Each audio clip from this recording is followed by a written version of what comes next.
Hi, everybody. I wanted to go over the artist memoir assignment that will be coming up. We focus here on our course learning outcome to be able to design effective instruction using the expressive arts. We know that effective teachers make intentional choices when they're designing instruction.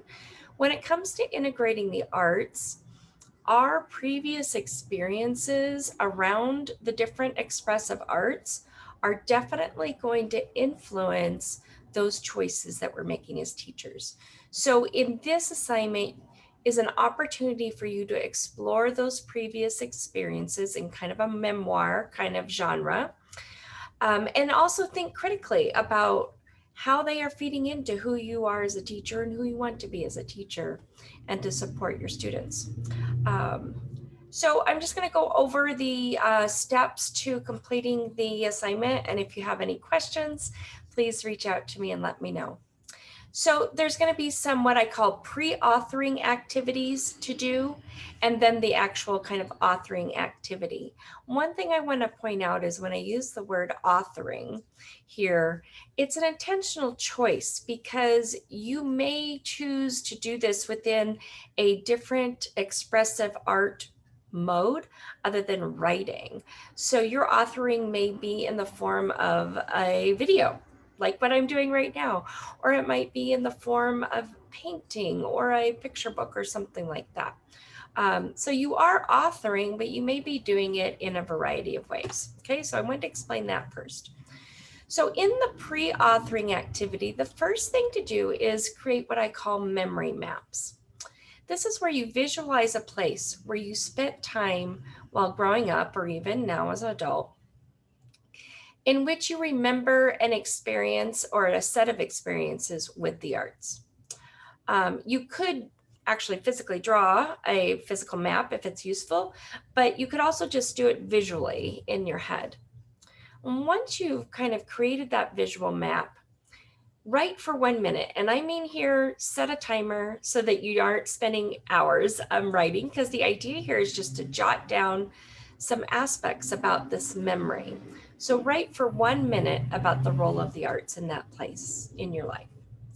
And then repeat doing those steps, visualizing a place and writing for several different spaces or experiences that you've had from your early childhood through adulthood.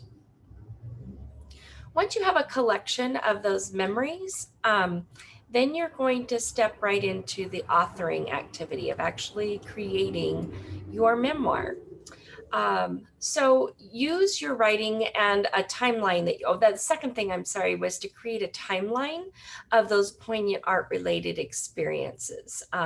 So you do the first step in creating, visualize a place and write a little bit, and then just kind of jot a timeline very quickly of like when certain things happened. Okay. Then you're going to use your writing, visualization, and the timeline to create your memoir. Um, and likely it's probably going to be, as I said, in what we call a multimodal form, using more than one mode of expression, such as writing, talking, visual images, video. And be sure to include any fond memories as well as things maybe you wish had happened differently, because all of those experiences feed into who we are. After you've created something that represents each of those experiences, kind of close your memoir with these three things. One is a critical reflection of how your experiences are influencing who you are and what you'll do as a teacher.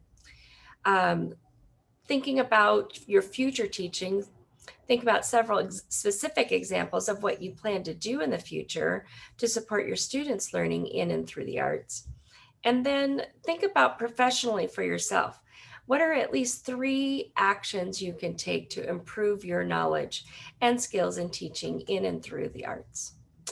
And then I give you some examples in the past of different things that students have made, such as, oh, I think I have those up here. Let me get down here. oh, right here in the directions I put, the mode of your memoir is up to you. In the past, students have created things like image-based PowerPoints, digital stories, children's picture book, a sculpture, a poem, a visual collage with magazine images, an iMovie, a mural. I even had somebody make a podcast. Those are just some ideas. You can totally come up with your own presentation as well.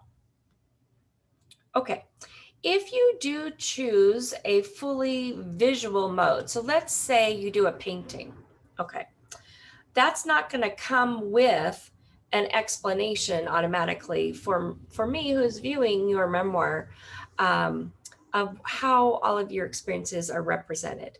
So if you have a fully visual mode like that, you want to make what's called an adapted artist statement. And this will let me as the viewer in on how your memories are represented in this artifact that you created. An artist statement gets behind, lets the viewer kind of get behind the scenes of understanding why an artist chose the materials they chose or the specific way they expressed ideas. An example I give here is, let's say that maybe you had a negative experience where you were told to sing quieter because you were off key. And in your maybe image-based memoir that you've created, you create a black spot amongst many blue spots. And then you put in your adapted artist statement, my memory of being told I was off key was so strong, black was the only color I could use, black spot amongst blue spots. So see, that gives me then this little understanding of what's behind that. So then you'll just turn in your pre-authoring activities and your memoir by the calendar due date. If you have an artifact that is physical, not specifically digital, you can take photographs of the physical object and upload those. You could also create a video where you're kind of showing the object and talking about it, and then submit the video. If you have any questions on submission or this project at all, please reach out to me. I have the grading checklist here for you to use as a guide as well. All right, look forward to seeing your memoirs.